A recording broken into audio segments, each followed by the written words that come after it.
bitch gotta bring that shit over here. Okay, well maybe she won't see me. Somebody help me! Brenda! Oh, shit! She stole me!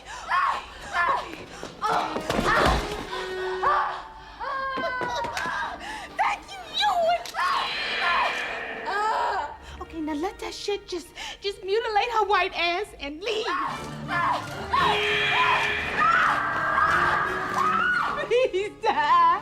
Oh my God, Brenda! We're gonna die! It would have just been you if you would have just shut the f***.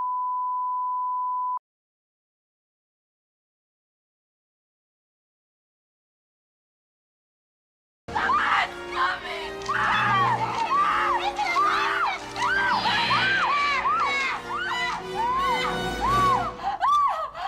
Cindy! This is a skeleton. This is bones. Would you run from Callista Flatheart? Hey, funny. Now get on out of here. Somebody gonna catch an ass whooping when I come back. Hey, what's up? Thanks for clicking. Patch 3.9.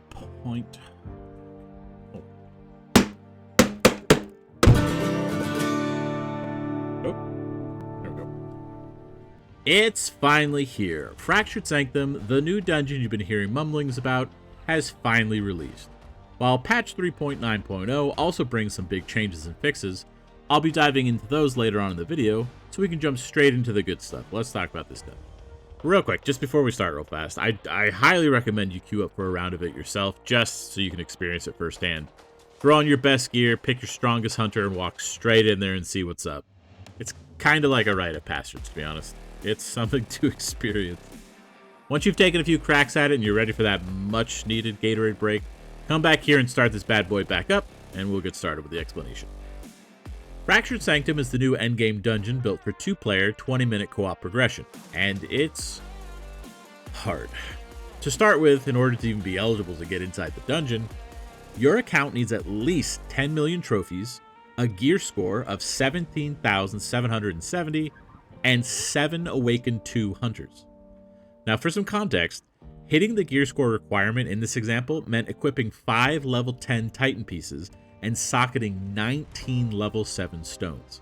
While these requirements mostly impact new players who are just getting to endgame, the 7 Awakened 2 hunters might be the biggest hurdle for existing players who haven't been grinding out their cores or just been getting unlucky with their drops. Requirements aside, FS has been designed around an entry difficulty roughly equivalent to an account that can comfortably clear ADF with at least 9 out of 12 crystals broken, and occasionally go 12 for 12 when they're lucky with hunter selection or they get a geared partner. You'll also need some rank 2 Titan pieces. Even if they're not perfectly optimized, this should allow you and a similarly geared partner to enter FS and potentially clear all 7 floors on the lowest difficulty. With strong hunter drafts and good pairings, a full clear is definitely within reach. I say hunter drafts because Fractured Sanctum will maintain a hunter draw pool for hunter select, breaking the hunter rosters into 3 separate groups, S tier, A tier, and B tier, which will be randomly pulled from, assembling a team to choose at the start of the dungeon, similar to how ADF's hunter selection works. For now, there's only going to be 2 teams to choose from instead of the typical 3 like we see in ADF, just to make things a little more challenging.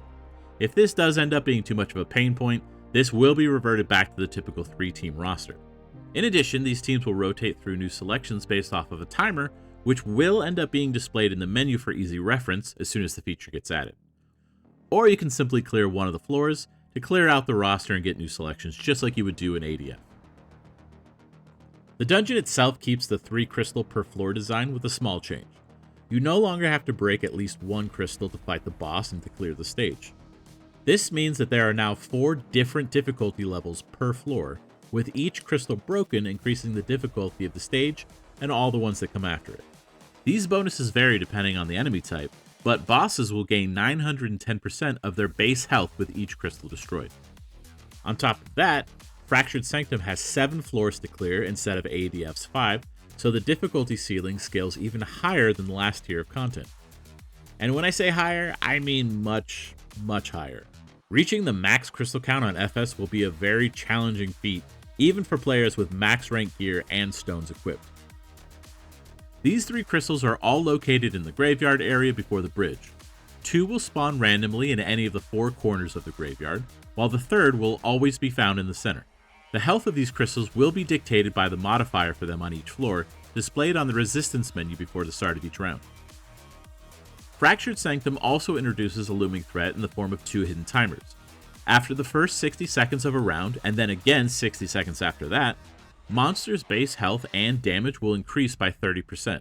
The base experience that they reward when slain will also be increased by 50%. This allows the dungeon, for the first time ever in Hunt Royale, to scale alongside your hunters, ensuring that there's never a moment of respite. Hunters will never outpower minions to the point of irrelevance. Minions remain a real threat even during the final boss fight. Each floor also comes with the standard resistances for the bosses and minions, but ramped up a notch, just like the crystal health modifier as we gave an example for. There are a few other tweaks, such as if an enemy is fire vulnerable, they will also have a 104% resistance to its counterpart, poison. This change means you can no longer dual stack these debuffs or brute force your way through a high resistance floor without adjusting your gear. You simply cannot stack the debuff that the floor is resistant to. Another small change is the newly added max hit point resistance, which reduces Hunter's health by varying amounts depending on the floor level. This directly counters Hunt Royale's current hit points to damage meta, preventing it from being the go-to enchantment in every situation, while also acting as a break check against Frankie's runaway power scaling. The last little tweak to resistances isn't necessarily resistance in the traditional sense, but rather a unique dungeon-wide rule that highlights just how brutal Fractured Sanctum is. Fallen Prophet's Curse, an unholy aura that permeates the dungeon, reducing all of your damage dealt by 99.9%. No, you didn't hear that wrong. While playing in Fractured Sanctum, all sources of damage you deal, whether it's attacks, reflex, poison or fire ticks, pet damage, everything, will only deal 0.1% of their usual damage. This means the dungeon's boss isn't the only challenge anymore. Even the minions you face throughout your run become deadly threats. Without the right gear and strategy, a single minion can easily wipe the floor with you. If you can manage to survive your leveling phase and reach the bridge, you'll face your first task, which is the Infernal Gatekeeper, the mini-boss that's guarding the Sanctum's entrance. He has 2 main abilities. First, his Firewall, which sets the entire bridge that he's standing on ablaze. Standing in this fire causes heavy sustained damage and applies burn stacks to you as well. Now, it won't necessarily one-shot you if you briefly have to step in for positioning purposes, but you definitely do not want to linger in there for a fraction of a second longer than necessary. Luckily, on either side of the bridge walkway are small rubble-filled ledges where your hunter can safely stand. It's just enough room to engage with the boss while avoiding these flames. The Gatekeeper's second ability is Demonic Hook, which he uses to pull enemies toward him. He telegraphs this attack with a large red line pointing to where you were standing when he started casting. To avoid being pulled in, simply step out of the red line before the hook lands. This ability only activates when multiple hunters are present. Apparently, the designers figured you must really hate yourself if you're trying to full clear Fractured Sanctum solo, so they kindly disabled this in solo run. Now, not that it makes solo much easier, but hey, a win's a win. Just be careful when dropping clones of yourself so you can avoid the mechanic, and you should be fine. So when you finally slay the Infernal Gatekeeper, a couple things are going to happen. First, all the crystals on the map are instantly going to vanish, locking in their bonuses. So be sure to destroy any crystals you'd like before taking down the mini-boss. At the same time, your hunter absorbs the Gatekeeper's latent energies, gaining a 50% damage buff for 30 seconds as you now enter the unguarded Sanctum. Inside, you're going to find the Fallen Prophet and his endless army of cultists. The Sanctum is a small interior filled with some scattered debris that can limit your pathways. Despite the church's relatively open floor plan, there's barely any room to maneuver without constantly aggroing nearby cultists. These followers of the Prophet have a very short respawn timer, so as you're fighting the Fallen Prophet, the cultists you passively are killing seem to instantly return. This constant pressure from minions adds a new level of intensity and distress during the fight, unlike previous boss encounters where summoned minions were just quickly dispatched before you even knew they were there. Here, the minions serve as a persistent and ongoing threat throughout the battle. The Fallen Prophet's first and most deadly ability is Demonic Blast. After a brief channel, he unleashes a ring of fire around himself that deals damage, stuns anyone caught within it for 7 seconds, and applies a 10-second weakness debuff. If you get caught in this, it will almost certainly mean death, especially if you're under gear. So your hunter becomes stuck for 7 seconds, you're taking increased damage from weakness the whole time, you're unable to move away from the minions and cultists, and you will not be able to move out of the Fallen Prophet's second ability. Every few seconds, the Fallen Prophet channels and casts Madness Whirls, summoning dangerous whirlwinds throughout the Sanctum. Standing in these whirls deals damage over time and inflicts a 3-second weakness debuff. Because of how frequently these whirls appear, the Sanctum becomes quite chaotic, leaving little time to recover before you have to move again, often triggering more minion aggro in the process. Amidst all the chaos that's going on inside the Sanctum, the Fallen Prophet has one final trick. When his health drops to 66% and then later at 33%, he casts Demonic Ascension. This grants him invulnerability as he runs to his podium to read from his forbidden grimoire. While there, he continuously casts Madness Whirls until interrupted. When the Prophet becomes invulnerable, the 2 large pillars on either side of the Sanctum become attackable. These pillars take damage similar to crystals, receiving 1 damage taken per hit. Their health will scale by 1500 for each floor of FS that you're currently on. Once a pillar is destroyed, it will collapse onto the Prophet's invulnerability bubble, shattering it and making him vulnerable again. The second time this happens at 33% health, you'll need to destroy the other pillar to remove his invulnerability again. After both bubbles are broken, you can finish him off and complete the level. Now that you have an understanding of how this dungeon works, where should you go from here? How do you start progressing through all this? Well, to start, unlocking or leveling up previously undesirable pieces of armor that didn't necessarily match the previous meta's optimal enchantments would probably be a good start.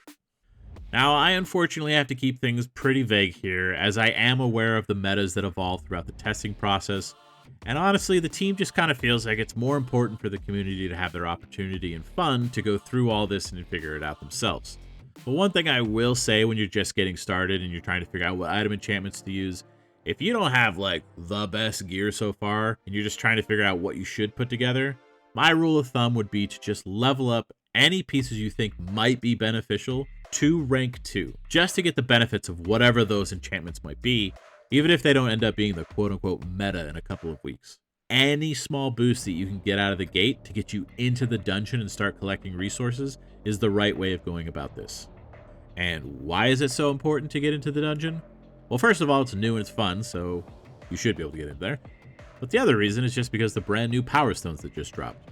Fractured Sanctum will now drop higher level Power Stones ranging from level 4 all the way up to level 6, depending on how many crystals you've cleared. Along with those drops, you'll also be getting a brand new Fractured Gem currency, which is required to craft the new Super and Mega Power Stones. Fractured Gems are also required to upgrade your gear starting at level 10. However, leveling your gear should probably be one of the last things on your to-do list. It's not that the power gains are bad by any means, as you can see here on MrMoogle's charts that he made. Here he shows the stat gains from level 11 to 15.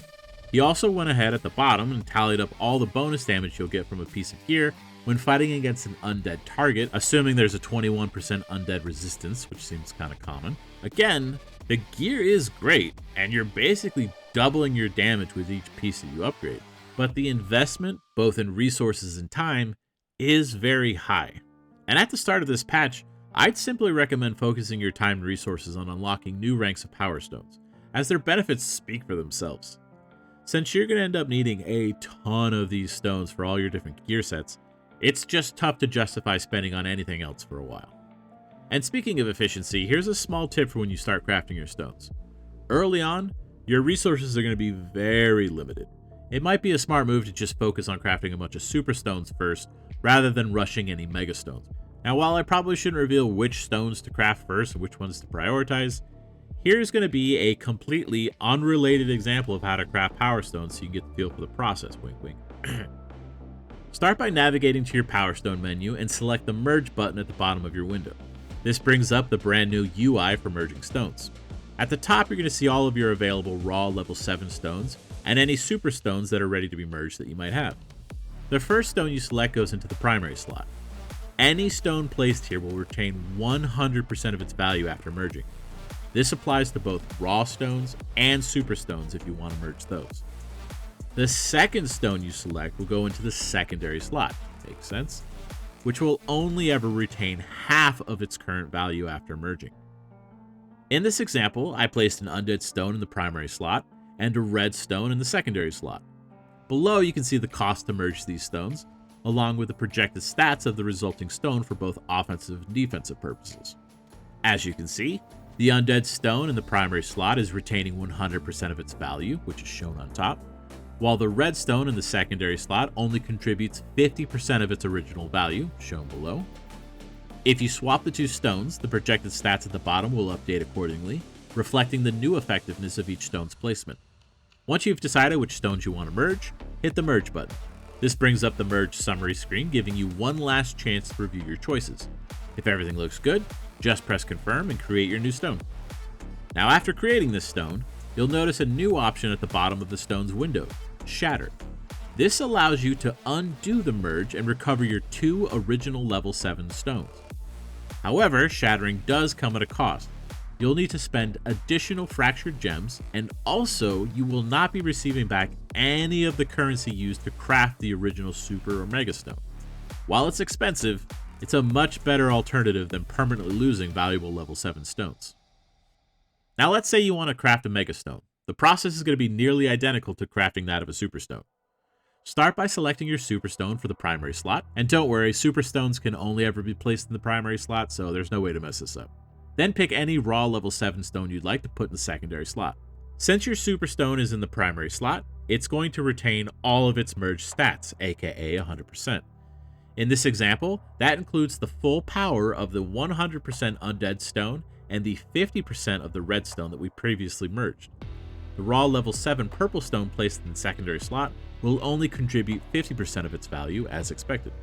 Once you've confirmed this setup, hit merge and finalize the craft. You'll now have a Mega Stone with the power of 1 full undead stone, half of 1 red stone, and half of 1 purple stone, all packed together into one single socket. That's effectively 2 stones worth of power in one slot. MrMoogle from the Hunt Royale Discord has created a stone merging calculator where you can figure out exactly how you want your loadouts to look in one handy spreadsheet. I've gone ahead and linked it down in the description of this video so you can check it out. So now you can probably see why it's generally recommended to prioritize leveling your power stones over maxing out your gear to level 15. In the long run, you're essentially choosing between spending a ton of resources on your gear just to effectively double your damage, or potentially doubling the number of functional sockets for all of your gear by investing in better stones. When it comes to impact, I think the second option is a good bet. And on the topic of leveling gear, let's take a quick look at how that process works.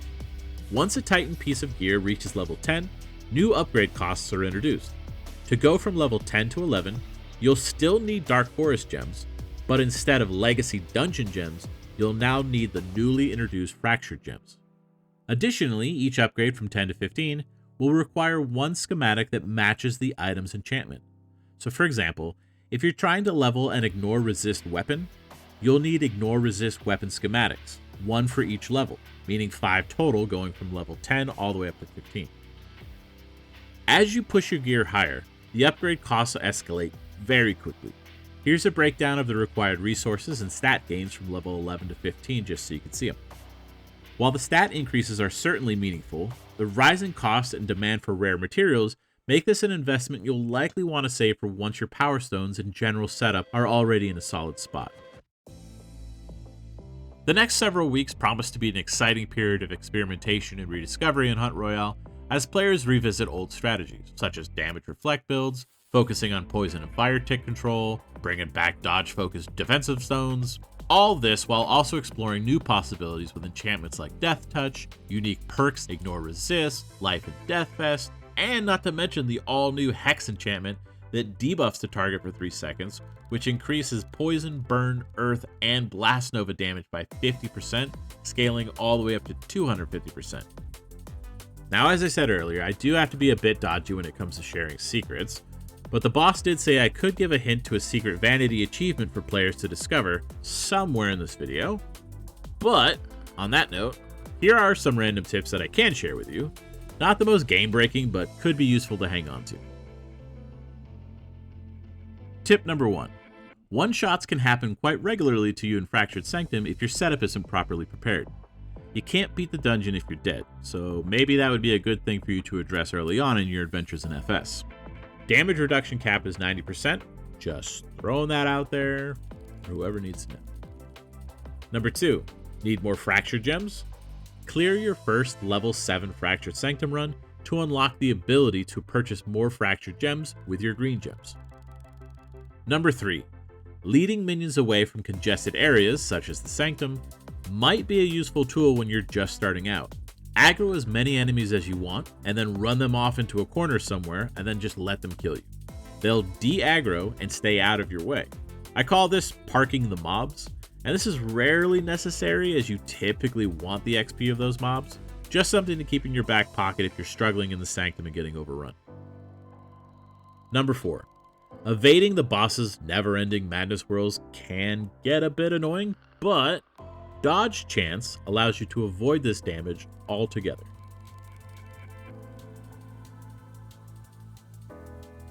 Number 5. Very simple but effective strat. When fighting the mini-boss, bait out his attacks and then just walk through him to avoid the damage. He stands stationary and doesn't change his direction when swinging, so keep this in mind when you're fighting him toe-to-toe on the side of the bridge while the fire is down. Number 6. Every so often, you may have gathered more minions than you currently can deal with. A simple trick that could save your life is to just deal with only half of the pack at one time by splitting up the ranged melee units, and you accomplish this by simply dipping around a corner. The melee units will follow you around the corner to attack you, but the ranged units will stay where they're at, but they won't have line of sight on you. So, when you're done cleaning up the melee units, just walk right back over to your ranged pack and finish those guys off. Number 7, last one. Don't forget that defeating the mini-boss grants you a 30-second 50% damage buff. While the instinct is usually just to rush straight into the boss and start chipping away at his health, instead try to get your partner to round up as many minions as possible just before the mini-boss dies.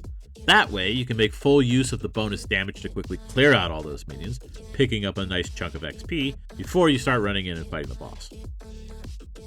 Hopefully this review of Fractured Sanctum is enough to get you going. Be sure to check in with all the other content creators to see what they're cooking up for their FS strategies. With that, let's move on to the rest of these patch notes.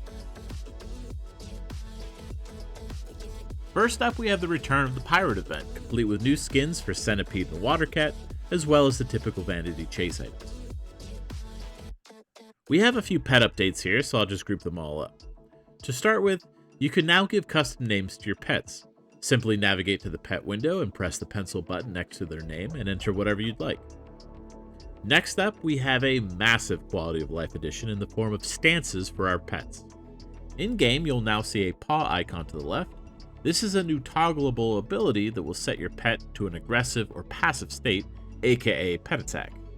Now you're going to have full control over your pet, and you'll never again fail a quest that you're currently working on due to your rambunctious companion. The last change for pets is a pretty massive fix.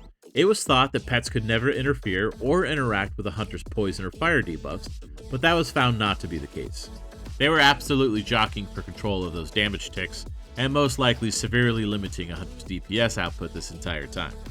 Now, pets can only add stacks to your debuffs, and will never mess with your damage output as they were originally designed to do. You should probably notice a change to your single target DPS across the board now. Nightblade gets a couple noticeable fixes. First, her signs that had less than a 10-second cooldown would not trigger due to her passive that didn't allow signs to be cast within 10 seconds of one another. This restriction was designed so that signs couldn't just simply cast after a different sign triggered, one after another. But this restriction was also making it so that even if a sign had a 3-second cooldown, it couldn't cast after itself and would have to wait out the entire 10 seconds. So now it's been fixed. The other change also pertains to the same exact 10-second passive. Now, every unique perk that Nightblade takes reduces the flat 10-second cooldown by half of 1 second, reducing it all the way down to 5 seconds when all the perks are selected. Now Nightblade can cast an Eradiconium, and 5 seconds later could technically trigger a Primonium if needed. There are some other solid bug fixes here that were quite annoying to deal with, but No sense in yammering on about them, and I'm just glad they're fixed. That should probably do it, though. I'm going to wrap it up here, as I know I'm probably just talking to myself, because I know you're all just playing FS right now, but can't say that I blame you. Use code VIGO in the shop if you'd like to support the channel. Thanks, everybody, for watching, and happy hunting.